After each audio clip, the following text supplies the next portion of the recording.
Hi ನಮಸ್ತೆ, ನಿಮ್ಮೆಲ್ಲರಿಗೂ ನನ್ನ ಚಾನಲ್ಗೆ ಸ್ವಾಗತ ಸುಸ್ವಾಗತ. ನಿಮ್ಮೆಲ್ಲರಿಗೂ ಮಾಟ ಮಂತ್ರ, ಮಾಯಜಾಲ, ಕಣ್ಕಟ್ಟು, ಬಾಯ್ಕಟ್ಟು, ಇಂದ್ರಜಾಲ, ಯಂತ್ರ ತಂತ್ರ ಮಂತ್ರ ಇವುಗಳ ಬಗ್ಗೆ ನಿಮಗೇನಾದರೂ ಗೊತ್ತಾ? 100% ಜನರಲ್ಲಿ 95% ಜನರಿಗೆ ಇವೆಲ್ಲ ಏನಂತನೂ ಕೂಡ ಗೊತ್ತಿಲ್ಲ.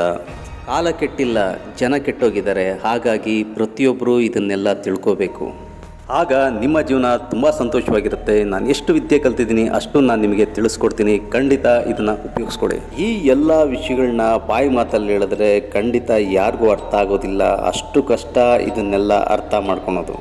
ಹಾಗಾಗಿ ನಾನು ಕೆಲವರ ಜೀವನದ ಇನ್ನೂ ಎಣದ ಹೊಗೆ ಆರದ ಭಯಾನಕ ರಕ್ತ ಪಿಚಾಚಿಗಳ ಕೈಗೆ ಸಿಕ್ಕಿ ನೋವೆಂಬ ಬೆಂಕಿಗೆ ತಾನು ಸುಟ್ಟು ಹೋಗಿ ತನ್ನ ಹೆಂಡತಿ ಮಕ್ಕಳನ್ನು ಅದೇ ಚಿತೆಗೆ ಬಲಿ ಕೊಟ್ಟ ಮಹಾಪುರುಷನ ಕತೆ. ಇಂದ್ರಜಾಲದ ಮಾಂತ್ರಿಕ ವಿದ್ಯೆಯನ್ನು ಬಳಸಿ ತನ್ನ ಗಂಡನನ್ನು ಯಾವುದೋ ಒಂದು ಮನೆಯ ಮೂಲೆಯಲ್ಲಿ ಕುಳಿಸಿ ಗಂಡನ ಕಣ್ಮುಂದೆಯೇ ಗ್ರಾಹಕರನ್ನು ಮನೆಗೆ ಕರೆಸಿಕೊಂಡು ವ್ಯಭಿಚಾರಕ್ಕೆ ಇಳಿದ ರೀತಿಯ ನೂರಾರು ಸಾವಿರಾರು ಮಹಾಪತಿವ್ರತೆಗಳ ಕತೆ ನನ್ನ ಹತ್ರ ಇದೆ.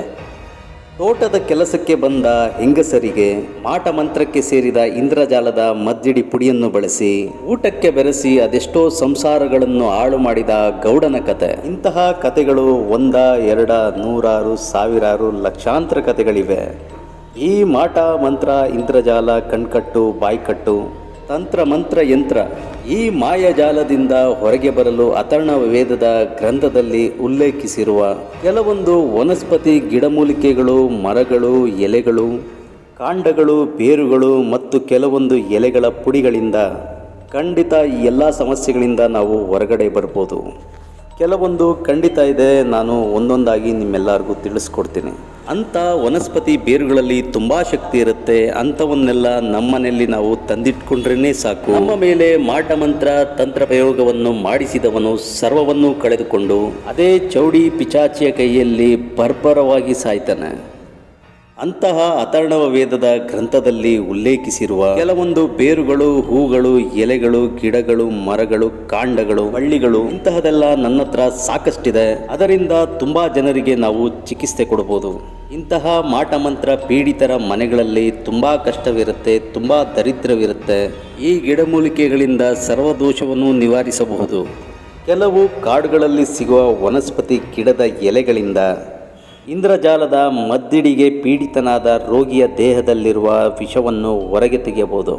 ಅಂತಹ ವ್ಯಕ್ತಿಯನ್ನು ಒಂದೇ ದಿನದಲ್ಲಿ ಚಿಕಿತ್ಸೆ ಮಾಡಿ ಗುಣಪಡಿಸಬಹುದು. ಕೆಲವರು ವೇಶ್ಯೆ ಹೆಂಗಸರ ಸಹವಾಸ ಮಾಡಿ ಮತ್ತು ಕೆಲವು ಹೆಂಗಸರು ಗಂಡು ವೇಶ್ಯೆಯ ಸಹವಾಸ ಮಾಡಿ ಸಾವಿರಾರು ಲಕ್ಷಾಂತರ ವಿವಿಧ ಬಗೆಯ ವೈರಸ್ಗಳು ದೇಹ ಸಂಪರ್ಕದಿಂದ ಅಂತಹ ವೈರಸ್ಗಳನ್ನು ತಮ್ಮ ರಕ್ತದೊಂದಿಗೆ ಬೆರೆಸಿಕೊಂಡು ಲಿವರ್ ಸಿರೋಸಿಸ್ ಎಂಬ ರೋಗಕ್ಕೆ ಪೀಡಿತರಾಗ್ತಾರೆ.